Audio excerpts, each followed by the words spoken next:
À 14 heures aujourd'hui, place de la République à Paris, mais aussi partout en France, des manifestations vont avoir lieu pour dire non aux violences sexistes et sexuelles. Vous allez en parler, Maya, avec votre invitée, avec Céline Pic, porte-parole d'Oser le féminisme et présidente de la commission violence du Haut Conseil à l'égalité. Bonjour Céline Pic. Bonjour. Merci d'être avec nous ce matin. Oser le féminisme fait partie du collectif Nous Toutes, qui est à l'origine de ces rassemblements.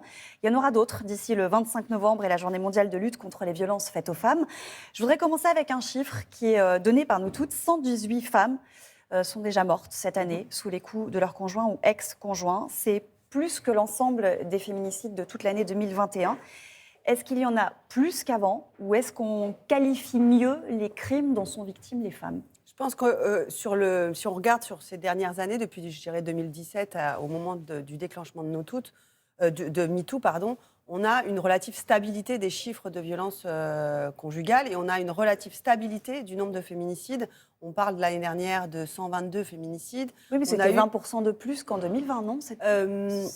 En fait, le chiffre de Nous Toutes inclut tous les féminicides et le chiffre de 122, pour être extrêmement précise, concerne uniquement les féminicides dans le cadre du couple, donc de violences conjugales. Donc, ce n'est pas tout à fait les mêmes chiffres, mais au global, on pense qu'on va avoir entre 120 et 130 féminicides liés à des violences conjugales, et plus encore, si on inclut l'intégralité des féminicides. Il y a eu, par exemple, le féminicide d'une femme en situation de prostitution il y a 2 jours, qui sont inclus également dans ces chiffres-là. Donc, globalement, je dirais, par rapport aux ordres de grandeur d'une année sur l'autre, on a une stabilité des chiffres, c'est-à-dire que, premièrement, c'est l'échec de la grande cause du quinquennat, les chiffres ne baissent pas. On a la question des féminicides, mais on a aussi, bien sûr, 225 000 femmes victimes de violences conjugales. La police, pardon, je vais rebondir là-dessus. 225 000 femmes victimes de violences conjugales. En 2020, 93 000 femmes qui déclarent avoir subi un viol ou tentative. La police n'a eu connaissance que de 5 000 de ces plaintes et moins d'1% de condamnation. Comment est-ce qu'on explique cette différence ? On explique la différence si on prend par exemple le cas du viol. On sait qu'environ une femme sur 10 uniquement arrivera à porter plainte. Pourquoi ? Parce qu'il y a des freins énormes pour la bonne et simple raison que dans 80 à 90% des cas, on connaît son violeur.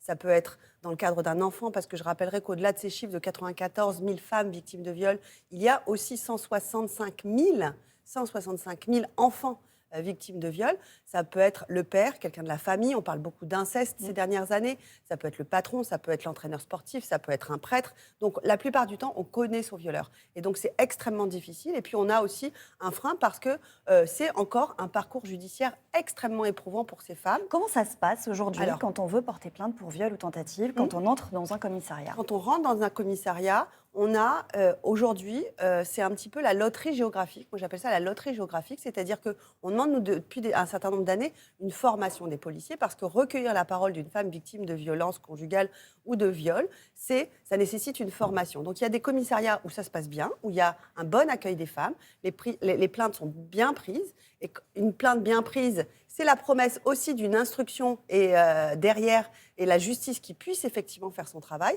Et dans d'autres commissariats, ça ne se passe pas bien, c'est-à-dire qu'on va les orienter vers des refus de plainte, vers des mains courantes pour des violences conjugales, ou bien vers des interrogatoires qui montrent qu'il y a une méconnaissance des mécanismes d'emprise en particulier, qui vont faire qu'une femme, quand elle est violée, peut-être qu'elle ne s'est pas débattue, peut-être que c'est la sidération, la stupeur, la peur, la terreur qui a fait qu'elle n'a pas réagi. Et là, tout de suite, le policier va lui dire « Ah, mais vous n'avez pas réagi, donc vous étiez consentante. » Non, quand on est en état de sidération, on n'est pas consentante non plus. Et là, une plainte mal prise, ça veut dire que derrière, quand la justice va récupérer le dossier, il va y avoir malheureusement beaucoup de classements sans suite. Et il faut rappeler aussi que derrière la plainte, il y a ensuite une enquête, il y a ensuite des auditions, et qui sont à nouveau des moments difficiles pour les femmes. C'est des moments extrêmement difficiles, et puis surtout, il y a un grand taux de classement sans suite. Un chiffre qui était sorti il y a quelques années, qui doit être encore à peu près vrai, de 2018, il date celui-ci. Sur les plaintes pour viol, 76% sont classées sans suite. 76% sont classées sans suite, c'est l'extrême majorité. Et puis d'autres subissent ce qu'on appelle des déqualifications, c'est-à-dire qu'on va les juger comme agression sexuelle parce que c'est plus rapide et que c'est plus simple de juger ça comme un délit plutôt qu'un crime en cour d'assises. Donc tout ça fait qu'une femme sur 10 franchit la porte d'un commissariat pour porter plainte. Et parmi elles, une femme sur 10 arrivera à obtenir la condamnation de son violeur. Et c'est comme ça qu'on arrive à ce chiffre sidérant et aussi qui nous met en colère aujourd'hui. C'est pour ça qu'on sera dans la rue toute la semaine, du fait que 1% des violeurs sont condamnés et qu'aujourd'hui, le sentiment d'impunité des agresseurs, il est renforcé par ce déni de justice aujourd'hui. Ce que vous nous dites aujourd'hui, c'est que, par exemple, la loi Schiappa de 2018, elle n'a pas permis d'améliorer les choses pour les femmes victimes de violences. On va rappeler le délai de prescription allongé à 30 ans pour les crimes sexuels sur mineurs, l'arsenal juridique renforcé pour les auteurs de viols. On va dans le bon sens, mais avec des pas, je dirais, microscopiques. Prenons les exemples que vous avez cités. Là, l'allongement de la prescription, c'était quelque chose que nous demandions depuis très très longtemps. Ce n'est pas rétroactif. Donc, aujourd'hui, quelqu'un qui vient en disant avoir subi un viol, des faits anciens, c'est l'ancienne prescription qui s'applique. Donc ce sera pour c'est un travail à long terme. Et on sait que parfois, c'est des plaintes qui se déclenchent très longtemps après. Surtout pour les viols sur mineurs. Ensuite, pour les dispositions, il y avait quelque chose qui était demandé depuis très longtemps par les associations féministes, c'est les moyens de protection. Parce qu'on sait que les femmes victimes de violences conjugales, elles sont à risque, en particulier au moment des séparations. Donc, il y a eu les bracelets anti-rapprochement. Bracelets anti-rapprochement, ordonnances de protection, tout un tas de dispositifs. Et ça ne fonctionne pas. Il y en a 509 activés fin 2021, bracelets anti-rapprochement. Voilà. Et maintenant, je rappelle toujours les chiffres de l'Espagne.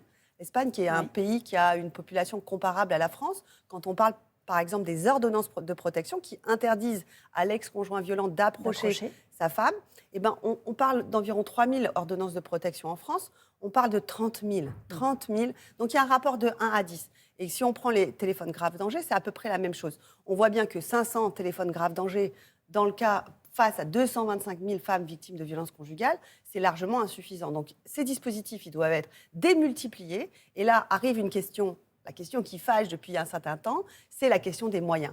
C'est-à-dire que si effectivement... C'est ça qu'il faut aujourd'hui en priorité, de l'argent. De l'argent, effectivement, parce qu'on a besoin effectivement que les formations des policiers, des magistrats, ça soit systématique en formation initiale comme en formation continue. Et puis, il faut aussi des moyens pour déployer ces moyens de protection et pour permettre aux femmes de quitter leur conjoint. Et on demande aussi quelque chose depuis longtemps, et là aussi, je pense qu'on va monter au créneau cette semaine pour rappeler ça, c'est les tribunaux spécialisés. Ça aussi, ça a été éprouvé en Espagne. Pourquoi un tribunal spécialisé ? Parce qu'en fait, aujourd'hui, on se retrouve avec des femmes qui ont peur de perdre la garde de leurs enfants au moment où elles se séparent de leur conjoint violent. Et Édouard Durand, qui est un juge depuis très très longtemps impliqué sur les violences, dit et répète quelque chose, un mari violent n'est jamais un bon père. Et effectivement, les tribunaux spécialisés permettent de traiter en même temps, et ça c'est extrêmement important, des questions pénales relativement aux violences et des questions familiales en termes de garde d'enfants, donc le juge aux affaires familiales, le juge des enfants, qui va permettre d'appréhender la situation de façon globale et donc de ne pas confier, par exemple, et c'est le cas aujourd'hui en France, des enfants qui ont accusé leur père d'inceste, la mère se sépare et le juge aux affaires familiales, le juge aux affaires familiales, qui n'est pas en capacité de qualifier correctement les faits parce que c'est 2 temps judiciaires différents, va donner la garde au père. Et ça, c'est ce qu'on appelle les mères désenfantées. Et c'est vraiment un déni de justice, c'est une très grande violence. Et les tribunaux spécialisés permettent d'appréhender la situation dans la famille de façon globale pour protéger l'enfant et pour protéger les femmes. Et on entend que c'est l'une de vos priorités numéro 1 aujourd'hui. Merci beaucoup Céline Pic, et vous serez tout à l'heure à la manifestation parisienne à 14h, début Place de la République. On rappelle aussi les numéros d'urgence. C'est le 17 en situation d'urgence, la police, et le 3919, numéro d'écoute et d'assistance. Merci beaucoup. Et beaucoup d'événements toute la semaine avec des manifestations et plein de choses à venir pour rappeler au gouvernement ses engagements. Merci. Merci.